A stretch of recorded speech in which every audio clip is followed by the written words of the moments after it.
Hey guys, how's it going? Solo back with another daily update video, and today was a very similar day to yesterday in terms of how we sold off in the morning but then slowly rallied back all day long. Taking a look at the heat map here, you can see big tech had a good day today. Amazon up over 5%, Google, Facebook, Microsoft all up over 2%. Semis were kind of flat. AMD was actually down 0.3%, but it tried. AMD tried really hard during the end of the day to rally into the green, just didn't quite make it. Micron, Qualcomm, Nvidia up all around 1%, but Apple also up 1.5%. But the big thing going on right now is, as we speak, as I'm making this video, Tesla's battery day is going on, so I have to keep an eye on that tomorrow morning to see what happens. If you weren't aware, Elon did send out some tweets yesterday kind of downplaying what they were going to announce during battery day. So it seems like he was kind of prepping people that it may not be as great as people hoped it'll be. We'll see how the market reacts overnight and then how we open tomorrow. But let's get right into it. So again, just like yesterday, AMD sold off really hard within the first 30 minutes. It went from a price of about $78.32, where we closed a little bit above that yesterday, down all the way down to 76. Sold off some more, hit a low of the day at just shy of 11 a.m. with a price of $75.33. But that point on, we rallied back all day long. Like I said, we're still trading a little bit in the red after hours. We're just shy of $78. We'll have to see what happens tomorrow, but that was kind of the whole market in a nutshell for today. And the similar thing happened yesterday. So let's see how my options are doing right now, because I was thinking a lot about what my strategy is going to be now going forward, because my covered calls that I sold on AMD do expire this Friday. So I sold them at the 85 strike because that's the dollar amount that I was assigned my shares on. And I sold them for $97 in premium each. You can see right now they're going for $8. So I could close them out today. I kind of want to get them under $5 because once they get under 5 cents per contract, then my broker lets me close out these options for free. Basically, I don't have to pay any commissions except for some SEC fees, which are like 2 to 3 cents per trade. So if I close them out when they're at 0.05 or less, I won't be leaving that much money on the table. So let's just keep an eye on that. Maybe we'll get there tomorrow if we trade kind of how we traded today. But I think we should get to probably a penny, to be honest with you, by Thursday, because I don't think AMD is going to get to 85 in the next 3 trading days unless something crazy happens like a stimulus bill passing or AMD announces some new product that's going to blow Nvidia out of the water. But again, I don't think that's going to happen, but we'll just see what happens. And I'll talk about my strategy in a second, but let's just take a look at the trading view chart for AMD. So, as we said in the recent videos, I think AMD is trading in this range right now with a support level at around $74 and an area of resistance right around $78 and some change. And then I think the next area of resistance is actually right at $80 because I drew this trend line here, and then also that $80 mark corresponds exactly to the 23.6% Fibonacci level. If you draw the fibs from the recent low back in March to the recent high up in September 2nd. So I think that $80 is going to be a strong area of battle between the bears and the bulls in terms of it's going to, blast above it or bounce off it and down. But before we get to 80, we still have to break through 78. You can see if I zoom in here, these are daily candles. So the wick, the intraday high was a little bit above 78, but you can see we closed pretty much right under it. We got close to breaking through it, but we just couldn't do it today. So we'll have to see what happens later in the week. And I'm looking at this chart because, again, I'm trying to get my game plan together for how I want to sell my next covered call, assuming that AMD does not get up to 85 by end of day Friday and my shares get called away. So because I received $97 in premium, or I should say 97 cents per share, on my 85 strike covered call, I got assigned shares at 85. I mean, if I round that up to $100 per contract or $1 per share, I basically have reduced my cost basis these past 2 weeks by $1. So I essentially own 200 shares of AMD. I got assigned at $85, but because I just collected roughly $200 these past 2 weeks, assuming I get max profit on Friday, then now my cost basis is $84 a share. Because like I said, I earned $1 per share by selling covered calls.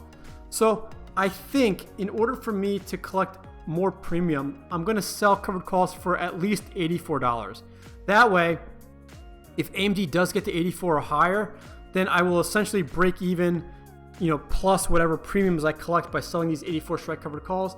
But again, now my next question is what time frame or how far to expiration do I sell them for? And that's where I was kind of debating all day long. But the reason also I chose 84 is basically for peace of mind, because I am thinking about selling maybe a monthly or maybe even 2 months out covered call at 84. And I'll tell you why in a second. But to get to 84, AMD would have to blast through essentially 3 levels of resistance that I've identified. And that's going to be at around 78, at 80, and then I think there's this area of resistance here just shy of 84, somewhere around 83 and some change. But not only that, it's going to have to break through the 21-day moving average at some point as well. The one nice thing about today is that we did stay above the 50-day moving average, which is a good sign, because I think if we broke below the 50-day moving average, then it's going to be kind of look out below, because we're going to have to see if AMD gets into the low 70s to fill this gap, which I hope doesn't happen. So the reason I'm thinking about selling a longer data expiration, let's just go to the option chain here on Robinhood, is because one, I want peace of mind by selling it at $84, meaning if AMD gets to 84 or higher, then I can sell off my shares, essentially break even, but actually better than break even, because I would still collect the premium that I got by selling those covered calls at 84. And also, I think my thesis right now, or my hypothesis, is that the overall market is in a downtrend. I think we're going to sell off in the market because there's too much uncertainty. This weekend, the president is going to name a Supreme Court justice. Of course, there's going to be a lot of debate about that between the Republicans and Democrats. And then actually a week from today is going to be the first presidential debate. So that may also impact the markets depending on what the candidates say and who's perceived to win that debate. And then we have more debates coming after that. And then, of course, in early November, we have the election. So I really think that this month and leading into October is going to be very volatile. And I think the market is not going to like that, because I actually was watching the news today and there were suggestions that the Democrats are actually not interested in passing a stimulus bill, because they think that if a stimulus bill passes and the market rallies, that's going to be good for the Republicans, because they can say, hey, look, we boosted the economy and we boosted the stock market. So I hate to say it, but they kind of insinuated that the Democrats want the market to crash. That way the Republicans look bad and maybe the Democratic candidate will win the presidency. So we'll have to wait and see what actually happens, but that is not a good sign for the market, because the small people like us are going to be hurting if the market does tank. But I just think there's too much negative news or possible negative news for a bull rally to continue. So personally, I think my hypothesis is that we're going to sell off in the market. And so to play off that, if I were to only sell, let's say, a weekly option, so let's say I sold a weekly for next Friday as far as a covered call at, let's just say, $84. Well, I would collect, if I sold it today, $79 in premium, okay? But what happens if, let's say, the next few trading days, the market just tanks? Let's say AMD goes from where it's trading today at around $77.50. Let's say it goes all the way to $70. Let's just say on, Monday, this coming Monday. In 3 or 4 trading days, AMD just tanks all the way down to 70. Well, that would mean then that if I went to sell a covered call at 84 the following week, or keeping it at 84, that it would be so far out of the money that I would collect very little premium.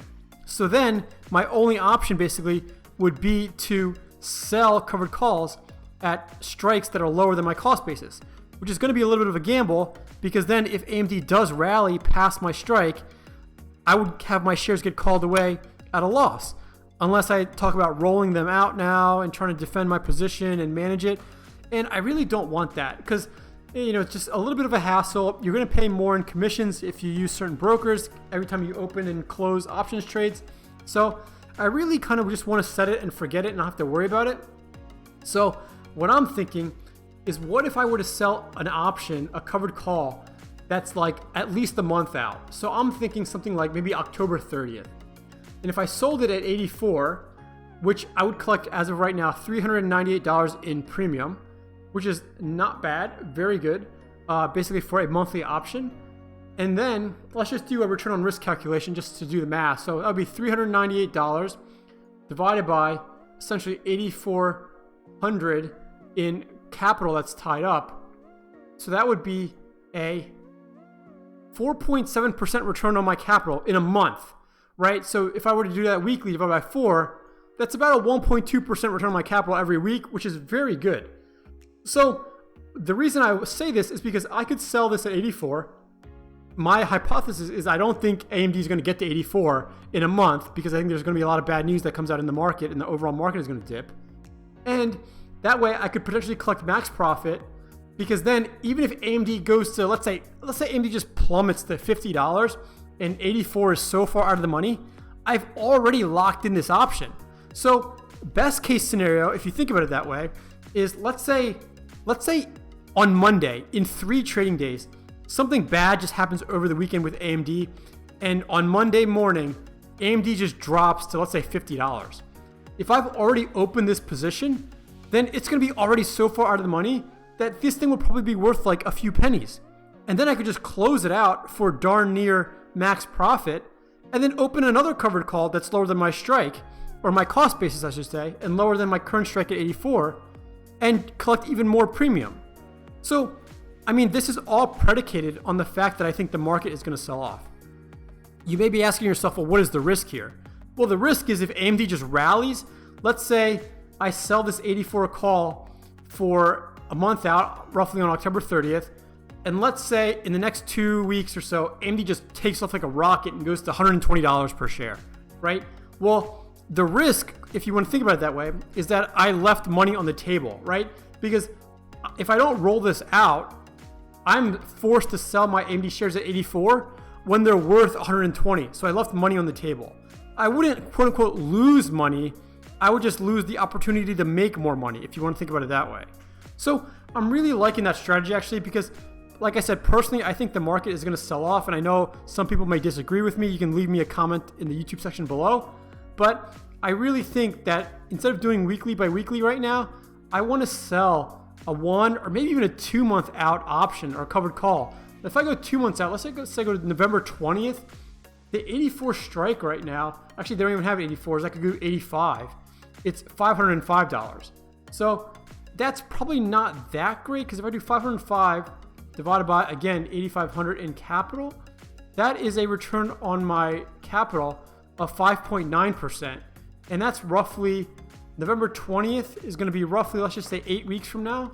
So that's going to be only a 0.7% return on my risk. So November 20th is not going to be a sweet spot right now based on where the options and the premiums are. I think October 30th is looking pretty juicy and looking like it's a pretty efficient way to earn a good return on my risk. But let's see what AMD does the rest of the week and decide. But I am leaning towards opening up a longer data expiration option on both AMD and actually Space. So let's talk about Space as well, because I own 200 shares of Virgin Galactic, and currently, same thing. It sold off really hard in the morning, rallied a little bit all day long, although it was very choppy as it rallied. But we did end up closing the red down just under 1%. I mean, right now we're down 0.7% after hours. But again, my shares of Space were assigned at $19 a share, and I've been selling covered calls on them for about a month and a half now. So my cost basis, I haven't done the actual calculation, but it's probably somewhere between $17 and $18 if I had to guess. And similar situation, my covered call on Space expires this Friday. It's worth 3 pennies right now. We'll see where it is tomorrow. If it gets to $1, I'll probably just close it out tomorrow and then sell another longer data expiration covered call. And I'm looking to do the same thing, maybe October 30th again. And I could sell them. I could sell them at probably like $18.50 if I wanted to, and collect $128 in premium for that month. Let's just do the math on that. So $128 divided by $18.50 in capital, that would be a return on my capital of 6.9%. If I divide it by roughly 4 weeks, that'd be about a 1.7% return on my risk every week. So that's actually looking really juicy right now. And again, my cost basis is definitely less than 1850. I could do 111 at the 19 strike as well. Let's just see what that would be. $111 divided by 1900 in capital. So that would be a return on my capital of 5.8%, which is again not bad at all. If I were to do that divided by 4 weeks, about 1.5% a week. So also juicy. We'll have to wait and see. I mean, I don't think that Space is going to get to 19 in the next month either. Let's take a look at the TradingView chart again on Space. So zooming out, again, these are the daily candles here. So I think right now Space is trading between a range of about high 15s, maybe $16 to like mid 16s, right? So we can see today this candle is very thin or not very tall, and it traded right between that range. So we'll have to see if tomorrow we're going to trade even lower between this range or we're going to bounce back off it. I am bearish, at least short term, on Virgin Galactic because we're trading below the 50-day moving average. We're also trading below the 21-day moving average. But we've kind of been trading this channel here between about $18 and $16 for quite some time. I mean, ever since mid-August. So I think we're waiting for a breakout at some point. Maybe just some good news to catalyze a breakout. But we'll have to wait and see, because I think if the market continues to sell off, then Space will probably also keep trading, somewhere in the $15, $16, $17 range. So I think selling a monthly 19 or 1850 strike covered call on Virgin Galactic is going to be a good play for the same reasons that I talked about for AMD, that I can lock in a good premium even if Space continues to sell off or even trade flat for the month. So that's pretty much strategy right now. I'm suspecting that Space will probably get to a penny tomorrow, unless we have like a crazy green day in the market, but we'll have to wait and see. Let me know if you opened up any new positions or traded any new shares of tickers. Let me know if you closed at any spots. As always, if you have any questions or comments, leave them below, and happy trading.